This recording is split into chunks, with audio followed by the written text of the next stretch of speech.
பெண்கள் இடஒதுக்கீட்டு சட்ட முன்வரைவை தோற்கடித்துவிட்டு பட்டாசு வெடித்து மு.க.ஸ்டாலின் கொண்டாடுவதாக கூறியுள்ள பாமக தலைவர் அன்புமணி, திமுக ஆட்சியில் பெண் குழந்தைகள் பாலியல் வன்கொடுமை செய்யப்பட்டு கொலை செய்வது வழக்கமாகிவிட்டது எனவும், ஒரு பெண் வாக்கு கூட திமுகவுக்கு செல்லக்கூடாது எனவும், திமுகவின் முறைகேடுகள் உலக வரைபடத்தை விட நீளம் எனவும் காட்டமடைந்துள்ளார்.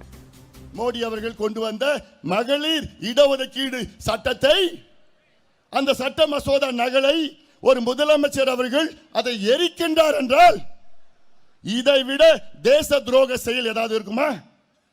அந்த பட்டாசு வெடிச்சு கொண்டாடுறார், அந்த சட்டத்தை தோக்கடிச்சு பட்டாசு வெடித்து கொண்டாடுகின்ற முதலமைச்சர் அவர்கள். நாம் சிந்தியுங்கள், இதெல்லாம் மிகப்பெரிய ஒரு மோசடி நான் பார்க்கின்றேன். தமிழ்நாட்டில் 5 ஆண்டு காலத்தில் 39 குழந்தைகள், பிஞ்சு குழந்தைகள், 2.5 வயசு, 4 வயசு, 8 வயசு, 10 வயசு குழந்தைகளை பாலியல் வன்கொடுமை செய்து அவர்கள் கொலை செய்யப்பட்டிருக்கின்றார்கள். 39 குழந்தைகள். 5 ஆண்டு காலத்திலே 361 குழந்தைகள் கொலை செய்யப்பட்டார்கள். 5 ஆண்டு காலத்திலே 2100 பெண்கள் தமிழ்நாட்டிலே கொலை செய்யப்பட்டார்கள். 5 ஆண்டு காலத்திலே 8700 பேர் தமிழ்நாட்டிலே கொலை செய்யப்பட்டார்கள்.